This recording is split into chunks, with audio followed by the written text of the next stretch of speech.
नमस्कार दोस्तों, मैं हूं आपका दोस्त चेतन भोला और आप देख रहे हैं भोला मैकटेक। आज की इस वीडियो में जो हम बात करेंगे वो होगा Q&A के बारे में। मतलब जो भी क्वेश्चंस आए मेरे पास पिछले हफ्ते, उन सबका जो अच्छे अच्छे क्वेश्चंस लगे उनको मैंने लिया है इस वीडियो में। तो प्लीज वीडियो को अंत तक जरूर देखना, काफी कुछ नॉलेज मिलेगी आपको उनके क्वेश्चंस जानने के बाद।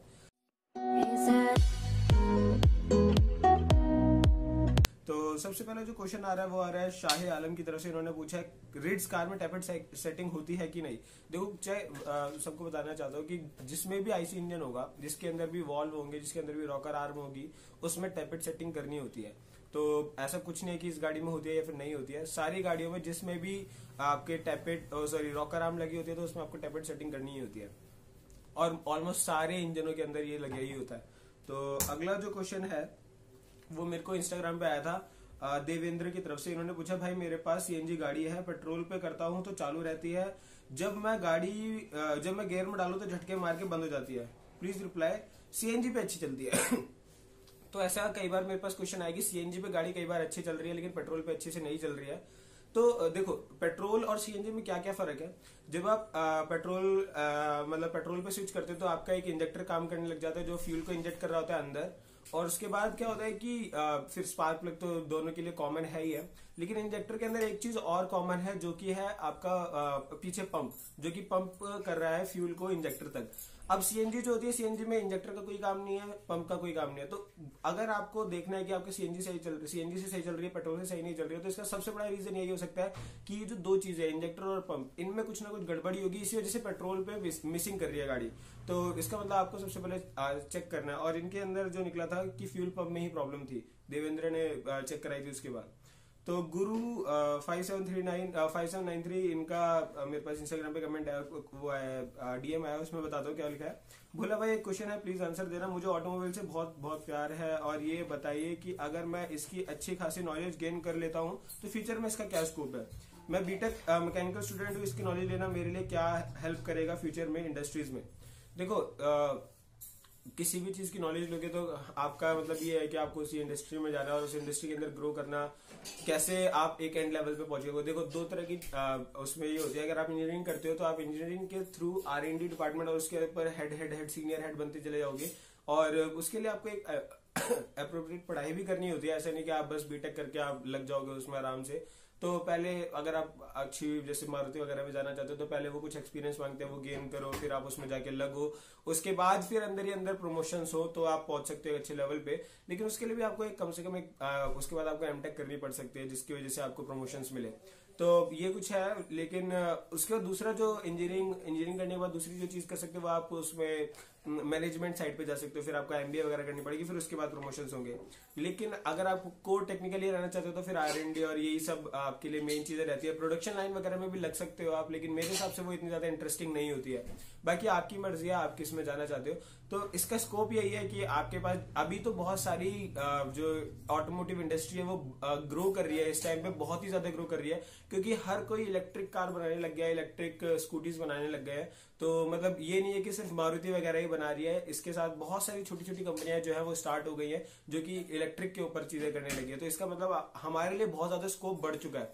मतलब ये मानोगे नहीं आप लोग कि बहुत सारी छोटी छोटी कंपनियां जो कि इलेक्ट्रिक के ऊपर काम करने लगी है, जिसके थ्रू आप ऑटोमोटिव इंडस्ट्री के अंदर घुस सकते हो। अगला जो क्वेश्चन है वो सिद्रा बाबू की तरफ से, अगर क्रैंकशाफ्ट सेंसर की पोजीशन चेंज हो जाए तो ये कैसे मालूम चलता है कि ECU को कौन से पोजीशन पे इंजेक्शन करना है। देखो, कैम की जो क्रैंक सेंसर है, क्रैंक की पोजीशन सेंसर है, उसके ऊपर जैसे हॉल इफेक्ट रहता है ना, उसके ऊपर वैसे ही काम करता है। हॉल इफेक्ट जैसे टीथ गिनता है उसके कि क्रैंकशाफ्ट में कितने टीथ कवर होने के बाद एक रोटेशन हो जाएगी, उसी हिसाब से वो हॉल इफेक्ट सेंसर करता है। हॉल इफेक्ट सेंसर क्या करता है, क्रैंकशाफ्ट की जब मान लेते क्रैंकशाफ्ट के ऊपर 5 टीथ है, तो जब उसके 10 टीथ हो जाएंगे तो उसके बाद उसको इंजेक्शन करना है। 10 टीथ हो जाएंगे उसके बाद उसको स्पार्क प्लग करना है। तब कौन से 10 टीथ हो जाएंगे, कब से कैलकुलेट कर, कब से गिनना है, वो उसके ऊपर डिपेंड करता है कि उसकी टाइमिंग क्या रहेगी। लेकिन जो ये टीथ गिनने का काम है उसके हिसाब से वो इंजेक्शन करता है। अगर आपने कुछ करके छेड़छाड़ करके अगर आपने उसकी पोजीशन को आगे पीछे कर दिया तो वो सही नहीं कर पाएगा इंजेक्ट। तो ऐसा नहीं है कि आपने थोड़ा बहुत छेड़छाड़ कर दी तो भी वो सब कुछ सही दिखाता रहेगा। तो इसका मतलब आपको क्रैंकशाफ्ट को उसके साथ सिंक्रोनाइज रखना पड़ता है, क्रैंकशाफ्ट सेंसर के साथ। वैसे आपको कुछ करना नहीं होता क्योंकि उसके साथ हमेशा लगा ही रहता है, थोड़ा बहुत आगे पीछे होगा तो सब काउंटिंग में आ जाएगा। तो इसमें कोई ज्यादा बड़ी प्रॉब्लम नहीं है। लेकिन जैसा आपने पूछा कि कैसे मालूम चलता है ECU को, तो वो टीथ गिनता है। तो टीथ गिनने के बाद, जो भी शाफ्ट के ऊपर टीथ बने होते हैं वो गिनने के बाद वो अपने डिसीजंस लेता है।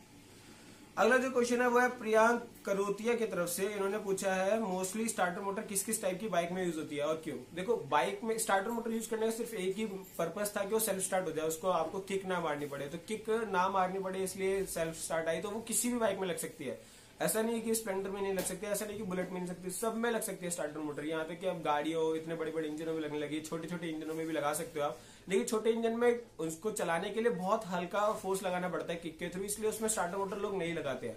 लगाने के लिए किसी में भी लगा सकते हैं, उसकी कोई बड़ी प्रॉब्लम नहीं है, तो सब में लग जाती है।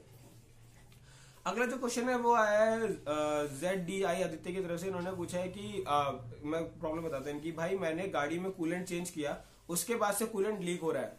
देखो, अक्सर कर क्या होता है, इसकी एक फोटो भी इन्होंने भेजी है, मैं आपको दिखाता हूँ। तो इन्होंने कुछ इस तरह की फोटो भेजी है, इसमें ये कूलेंट गिरा हुआ दिखाया इन्होंने, बोला और ये वाटर पंप के पास से हो रहा है लीक। तो इसमें क्या होता है कि अगर कूलेंट लीक हो रहा है, कूलेंट आपने अभी भी चेंज कराया, तो आप इसका मतलब समझ सकते हो कि जिसने सर्विस करी है, इसका मतलब उसने हॉस पाइप सही से नहीं लगाई है, कहीं ना कहीं हॉस पाइप लीकेज हो रही है।